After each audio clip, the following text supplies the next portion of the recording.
Hallo liebe Freunde, schön, dass ihr auch heute wieder hier dabei seid am Rande meiner Heimatstadt Chemnitz. Wir wollen heute eine etwas größere Wanderung gehen über den sogenannten Rabensteiner Rücken, über Wüstenbrand, Mainsdorf, den Totenstein und nicht zuletzt, ihr seht es in meinem Rücken, vorbei an der kleinsten sächsischen Burg. Und wenn wir ganz großes Glück haben heute und haben ordentliche Fernsicht, bekommen wir auch wunderschöne Panoramabilder ins Erzgebirge geliefert. Drückt uns also die Daumen und kommt einfach mit. Starten mit unserer Wanderung wollen wir in Chemnitz am Parkplatz Unritzstraße unterhalb des Krankenhauses. Wer umweltfreundlich sein möchte, der kann selbstverständlich auch den öffentlichen Nahverkehr zur Anreise nutzen. Zunächst biegen wir auf den schmalen Weg am Alten Weinberg ab und folgen der gelben Markierung.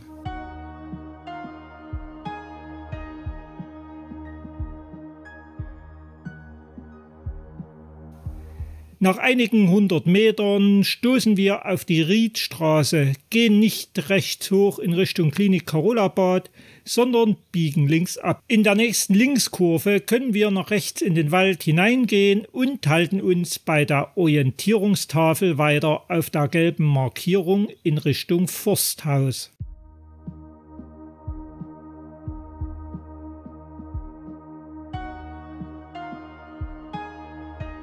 Gemütlich laufen wir sacht aufwärts, vorbei an der Gartensparte Eigener Fleiß. Welch ein heroischer Name.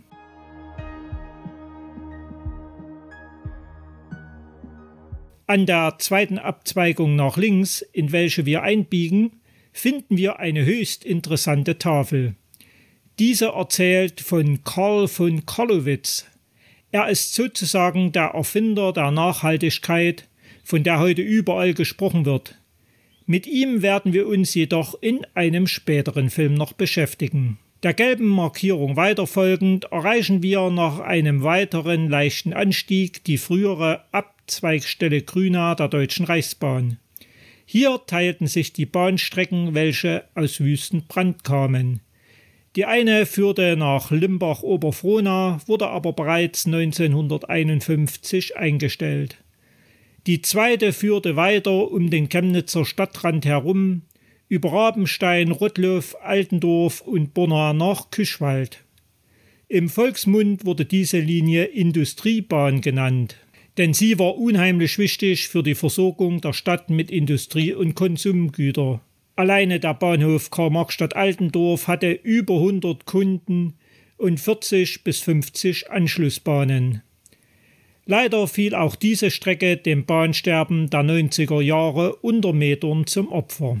Nur noch wenige Schritte und wir erkennen das Forsthaus Grünau und die Forsthausbrücke, welche zu diesen Bahnlinien gehörte.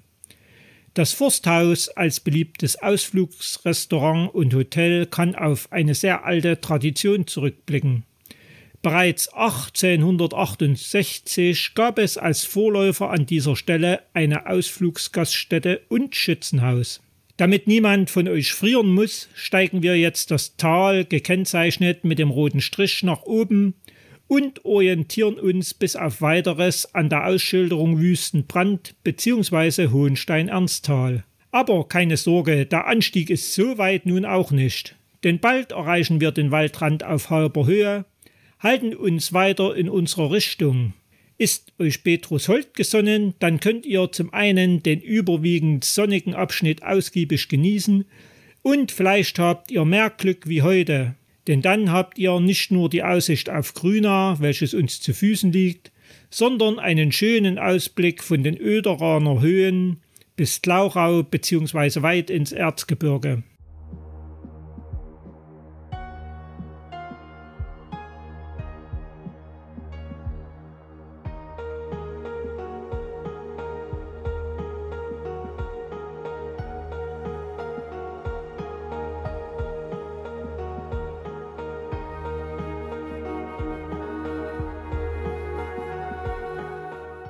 Unterwegs begegnen wir immer wieder einem Wanderzeichen mit einem Luftschiff. Es handelt sich dabei um den Baumgarten-Rundwanderweg Grünau. Er ist Ernst Georg Baumgarten, dem fliegenden Förster von Grünau, welcher übrigens das erste lenkbare Luftschiff bereits 21 Jahre vor Ferdinand von Zeppelin erfand, gewidmet. Er als auch der dazugehörige Rundweg sollen Thema in späteren Filmen sein. Heute halten wir uns weiter auf der roten Markierung.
Schließlich erreichen wir nach diesem sehr angenehmen und kurzweiligen Abschnitt eine Straße und halten uns links. Es handelt sich um die Verbindung von Wüstenbrand hoch zur Autobahn A4.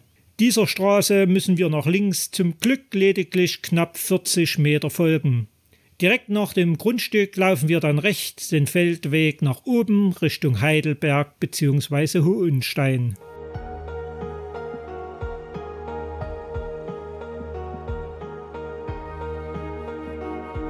Auf der Kuppe angekommen sehen wir bereits den Heidelbergturm. Unser Weg würde eigentlich geradeaus führen und Kirche bzw. Friedhof von Wüstenbrand sind ja bereits zu sehen. Dennoch würde ich euch empfehlen, biegt zunächst links zu einem kleinen Abstecher zum Heidelbergturm ab. Wer Lust hat, kann ja hier auch erst einmal in die Heidelberg-Schenke einkehren.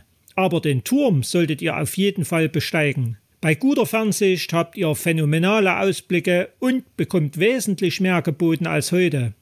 Der kurze Abstecher lohnt sich also.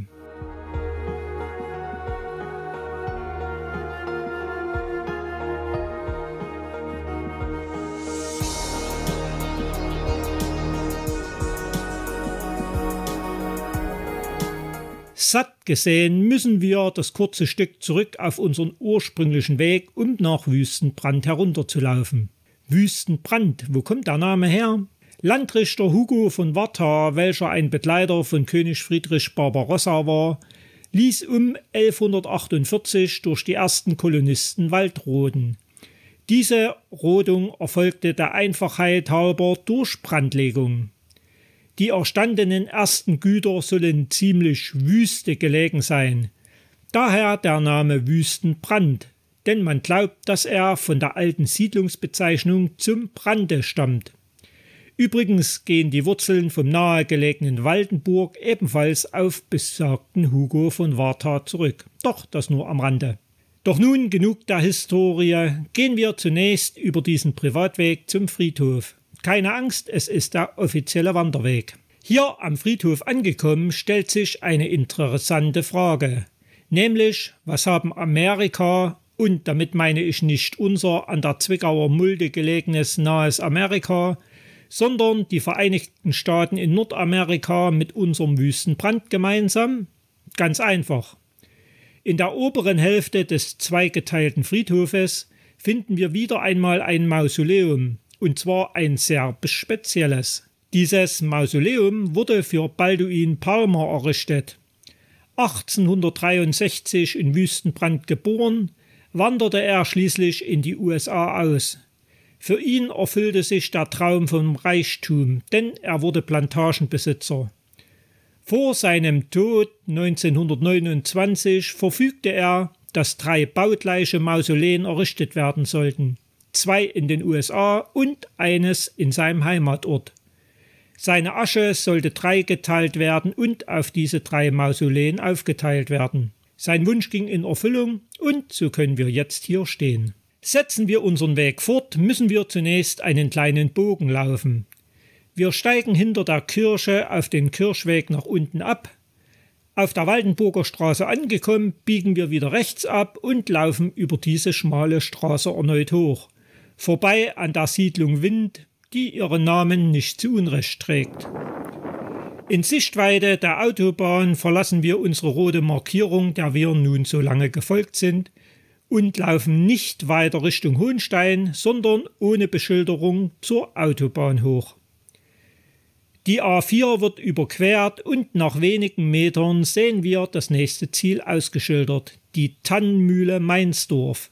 Da jetzt die gelbe Ausschilderung ein wenig spartanisch ist, stelle ich euch gerne die Links von Komoot und Outdoor Active unten in die Beschreibung. Dort könnt ihr euch bei Bedarf die GPS-Daten herunterladen.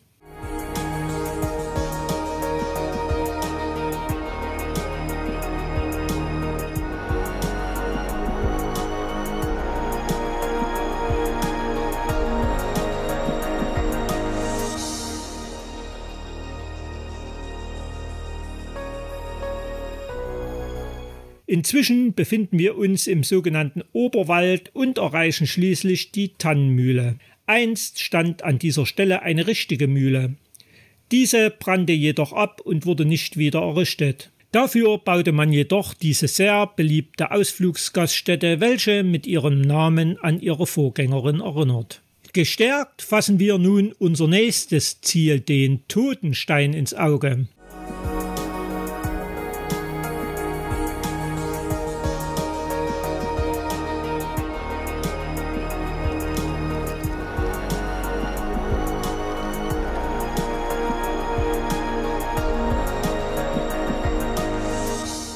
Zunächst laufen wir ein ganzes Stück entspannt durch Nadelwald, bis wir erneut auf die A4 stoßen und leider das unangenehmste Stück dieser Wanderung auf uns wartet. Wir müssen einige 100 Meter am Autobahnzubringer entlang und nachdem wir die Autobahn unterquert haben, können wir zwar wieder nach links in den Wald abbiegen, aber leider laufen wir noch ein ganzes Stück mehr oder weniger parallel mit der A4. Natürlich gibt es hier wieder Wege herunter auf unseren Hinweg, aber wir wollen ja noch den Totenstein besuchen, also müssen wir da jetzt durch.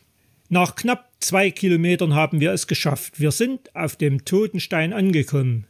Doch was gibt's zum Totenstein zu erzählen? Zunächst, er ist mit 482 Metern, die Angaben schwanken je nach Quelle um einige Meter, einer der höchsten Berge des Erzgebirgs Vorlandes. Und dann ist jetzt wieder einmal Zeit für schöne Geschichten und Sagen. 2 davon sind besonders interessant und die möchte ich euch jetzt gerne erzählen. Damals war in unserer Region noch dunkler und dichter Urwald, Mirikidi genannt. Berggipfel sind jedoch sehr oft auch in dicht bewaldeten Urwäldern baumlos. Vielleicht war es dieses hohe Plateau mit seiner tollen Fernsicht damals auch. Und vielleicht hat die Weide die Gedanken und Fantasien der damaligen Menschen, die ja sehr gottesfürchtig waren, angeregt und sie haben sich ihren Göttern hier oben nahe gefühlt. Und vielleicht glaubten sie, so zumindest berichtet die Sage, wenn sie ihre Toten dem Feuer übergeben, diese mit dem Rauch schnell in den Himmel zu den Göttern aufsteigen. Also Totenstein. Eine plausible Erklärung?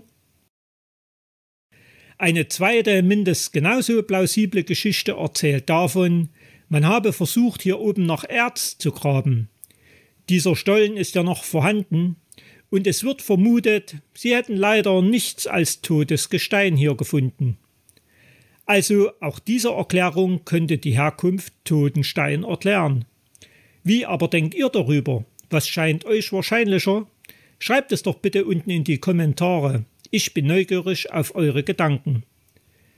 Was jedoch keine Sage ist, sondern der Grund, weshalb der Stolleneingang verschlossen ist, hier gedeiht das seltene und geschützte Leuchtmoos. Doch nun genug der Höhle und Geschichten. Wer Lust hat, der kann sich jetzt an der Totensteinalm stärken, denn Kraft braucht ihr noch einmal. Jetzt wollen wir nämlich auf den nahe gelegenen Maria-Josepha-Turm kraxeln Und das bringt uns nicht nur weitere 30 Meter in die Höhe, sondern verschafft uns, schönes Wetter vorausgesetzt, geniale Ausblicke in die Ferne.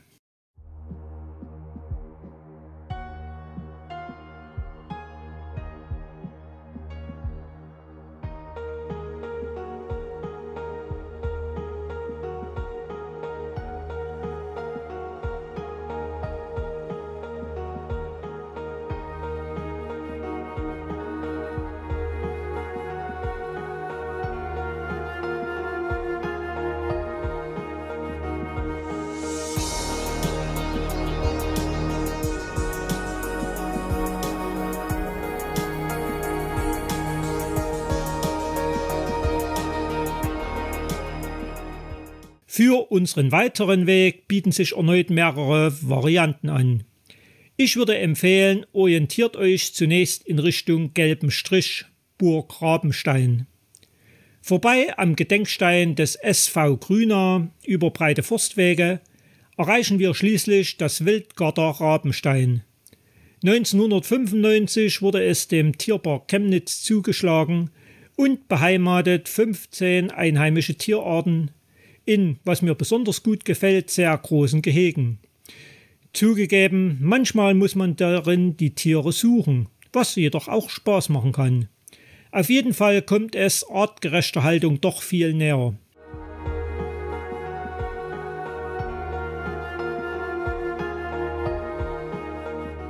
Schließlich erreichen wir rechts dieses merkwürdig aussehende Gebäude. Dort eröffnen sich erneut 2 Varianten. Wer müde ist, kann hier bereits nach rechts abbiegen und kommt über den weißen Stein schneller zurück an unseren Ausgangspunkt. Wer jedoch noch fit ist, der geht geradeaus weiter. Vorbei am Campingplatz und weiteren Möglichkeiten zur Einkehr, bis hin zur kleinsten sächsischen Burg, der Burg Rabenstein. Mit dieser Burg werden wir uns jedoch in einem späteren Film beschäftigen. Nur so viel: Wie bereits früher erwähnt, kam es ab 1850 zur Besiedlung bzw. Besetzung unserer Gegend. Um diese neuen Eroberungen zu sichern, wurden überall Burgen errichtet, auch hier bei uns in Rabenstein. 1776 wurde die alte Burg, es gab inzwischen neue Ansprüche, was herrschaftliches Wohnen anging, durch Johann Georg Siegert in ein Barockschlösschen umgebaut und schließlich 1817 durch Georg Ludwig von Welk mit einer Parkanlage zusätzlich verschönert. Vorbei an diesem Schlösschen, welches heute ein Hotel beherbergt, durch den Park führt unser Weg. Und wir können bei passender Jahreszeit bzw. Vegetation einen ersten Blick auf den Viadukt Oberrabenstein werfen. Nach einigen 100 Metern durch diese kleine Siedlung erreichen wir schließlich den Rand des ehemaligen Bahnhofs Oberrabenstein, welcher heute teilweise bebaut ist bzw. als Parkplatz genutzt wird. Von hier sind es wenige Meter bis zum Viadukt und wer ihn links liegen lässt, der begeht einen großen Fehler. Dieser Viadukt wurde in den Jahren 1896 und 1897 errichtet. Heute kaum noch vorstellbar, dass in so kurzer Zeit so ein Bauwerk errichtet werden kann und gehörte zu der bereits erwähnten Bahnstrecke Wüstenbrand-Grüna-Limbach. Leider fuhr 1950 der letzte Zug. Der Viadukt blieb aber immerhin erhalten. 1986 wurde er dann unter Denkmalschutz gestellt und als Wanderweg genutzt. Allerdings gab es vor einigen Jahren Debatten, ihn aus Kostengründen abzureißen. Zum Glück hat sich die Vernunft durchgesetzt. Doch genug der Worte, genießen wir den schönen Anblick auf Oberrabenstein bzw. auf die Stadt Chemnitz.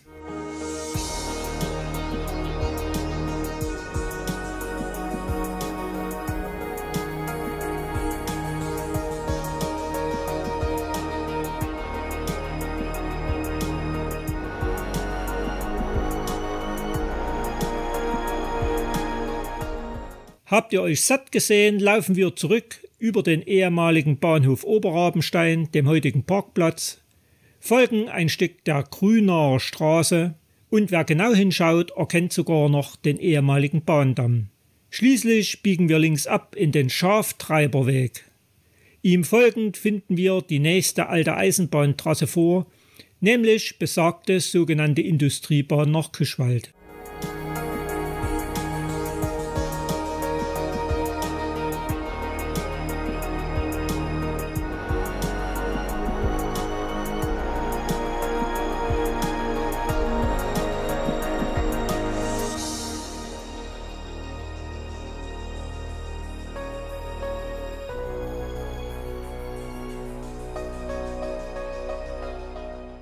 Schließlich, ihr werdet es sicher erkennen, erreichen wir wieder die Riedstraße. Dieser kurz folgend biegen wir dann nach rechts in den Weg am Alten Weinberg ab und sind an unserem Ausgangsort angekommen. Ich hoffe, ihr hattet Spaß an unserer kleinen Wanderung und wenn es euch gefallen hat, dann würde ich mich über einen Daumen nach oben bzw. ein Abo selbstverständlich kostenlos sehr freuen. Bis bald zu unserer nächsten Tour. Ciao!